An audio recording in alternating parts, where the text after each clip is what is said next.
These days, private planes are more affordable than ever. If you've been looking for a private jet, take a seat and let's look at the cheapest private jets out there. Prices can change quickly because of the high demand for private jets these days, but these will always be the cheapest. Let's start with the first jet, the Honda Jet.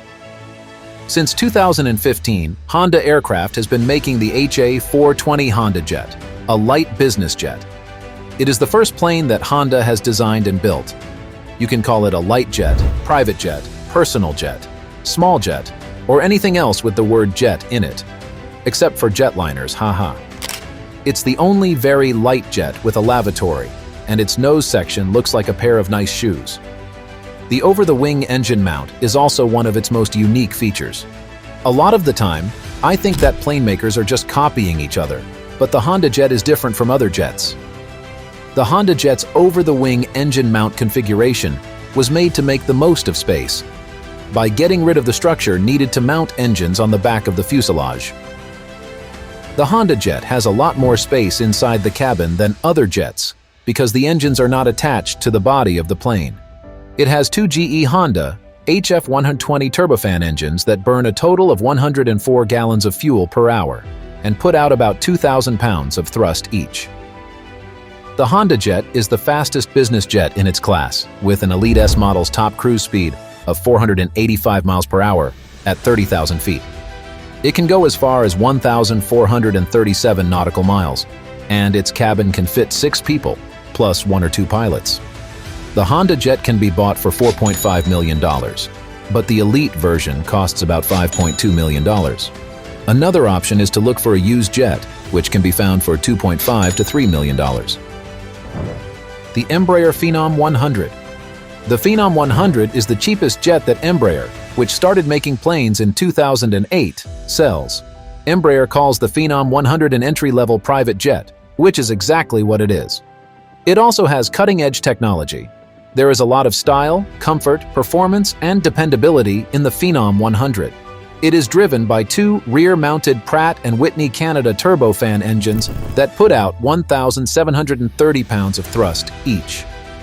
This lets the Phenom 100 reach its top cruise speed of 460 miles per hour. The Phenom 100 can fly up to 1,178 nautical miles. The best thing about this jet is that about 20% of the body is made of composite materials. This makes it a little lighter, but it also gives it a great strength-to-weight ratio. The structure will last for 28,000 flight cycles, or 35,000 hours. This jet has the highest and widest cross-section in its class. With just 1 crew member, it can fit up to 7 people, or 4 people in a normal arrangement. This jet has more head and leg room than its rivals because its fuselage has an oval cross-section, which is a new design. With 11 interior design collections to choose from, you can really turn the plane into your own luxury paradise in the sky. The manufacturer also says that the Phenom 100's windows are the biggest among entry-level light jets, so every passenger can enjoy plenty of natural light. On the used market, early models cost between $1.5 million and $2 million. If you want to buy this jet brand new, it costs about $4 million. The Stratos 716X. I don't know what the company that made this jet is doing, but it's an absolute game changer. It was being worked on long before many of us fell in love with flying.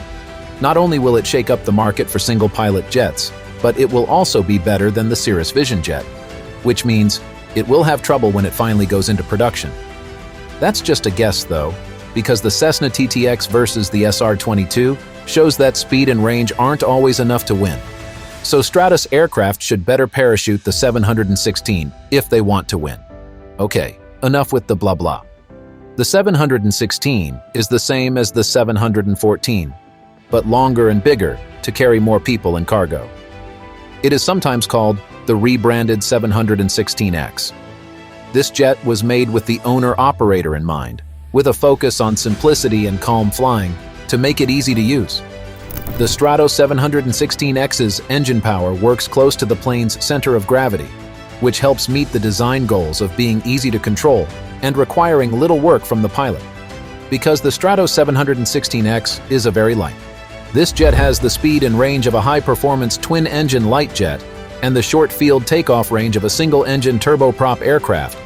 The Pratt & Whitney Canada JT-15 D5 engine powers this jet, which can run at 460 miles per hour. With full fuel and a few people on board, the 716 can go about 2,000 miles, but at full payload, it can only go 1,356 miles. The 716 can only be bought as a kit right now, and it takes about 2,500 hours to put together. It will cost you about $2.5 million for everything. The Cessna Citation Mustang. This is one of the most affordable private jets out there. The Citation Mustang is best for shorter trips. The Mustang's cabin is the smallest in its class. It's 9.8 feet long, 4.6 feet wide, and 4.5 feet tall, for a total volume of 210 cubic feet. 4 people can usually fit comfortably inside, but up to 6 people can be seated. It has oval windows and leather club seats that can be leaned back. You feel like you're inside a high-end sporty car instead of a small light jet. 2 Pratt & Whitney Canada PW615F turbofans were used that put out 1,460 pounds of power each. Its top speed is 391 miles per hour, but it can go as fast as 483 miles per hour if you turn the throttle up.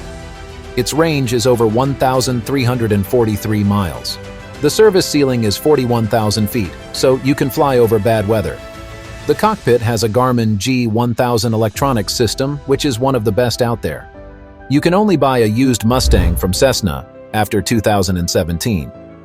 The price will depend on the year it was built and range from $1 million to $2.5 million. Before we move on, make sure to hit that like and subscribe button to never miss out on the latest and greatest in the world of luxury. The Eclipse 500. It's the first very light jet in the world, and it came out on the market in 2006. At that time, Eclipse Aerospace sold it for only $500,000.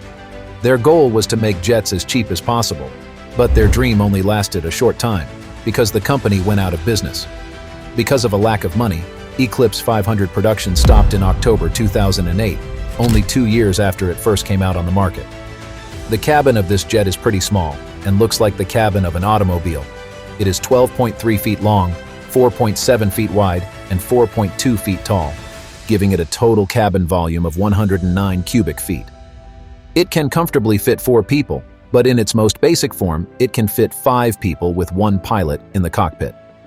This jet has Pratt & Whitney Canada PW610F turbofan engines that can take it up to 1,294 miles and 430 mph at its fastest.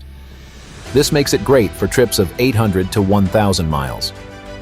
This jet isn't being made anymore, so the only way to get one is to buy a used one for less than $1 million. However, prices can change quickly because of the high desire for private jets right now. The Cirrus Vision Jet. Right now, this is the smallest and cheapest private jet you can get. It is only 30.7 feet long and has wings that are 38.7 feet wide. The closed-off cell is 5.1 feet wide and 4.1 feet high. It has room for up to 7 people. The cabin, the second row, and the third row can all fit 2 people. There is an extra seat slide between the second and third rows, but the third row is only big enough for kids.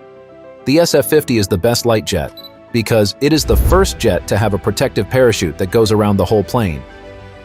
The Vision Jet is powered by Williams FJ-33-5, a turbofan engines that produce 1,846 pounds of thrust.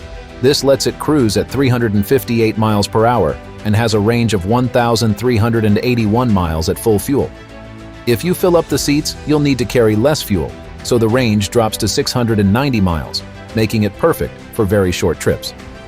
For the first generation model, the price starts at $1.9 million. For the G2 model, the price starts at $2.3 million and goes up to $2.75 million with extras. On the used market, you can find one for around $1 million to $2 million. I've even seen one offered for $3.5 million, which is more than what Cirrus charges for a brand new one. That's what rising demand does. If you want to buy from Cirrus, you will have to wait months or even years. The Learjet 60. Learjet 60 is an updated model of the Learjet 55. It has a longer body and stronger turbofan engines. The Learjet 60 has been on the market since 1993. You should choose the Learjet 60 if you want to go faster, take more people, and go farther. This jet needs 2 pilots, which is different from the other planes on this list. It has 2 Pratt & Whitney Canada PW305A turbofan engines, each of which produces 4,600 pounds of thrust. This makes the Learjet one of the fastest climbing jets in the world. It doesn't just take off, it blasts off the runway like a rocket and will reach 41,000 feet above sea level in less than 20 minutes, climbing at a rate of over 4,000 feet per minute. It can go as fast as 532 miles per hour and has a range of up to 2,773 miles. The cabin is 18 inches longer and has more space because the fuselage was stretched 43 inches. The width of the cabin is just under 6 feet, and it's big enough for 8 people, with a limit of 9 people sitting in a row. New, a Learjet 60 can cost between $1.75 million and $3 million. This makes it the cheapest private jet on the list.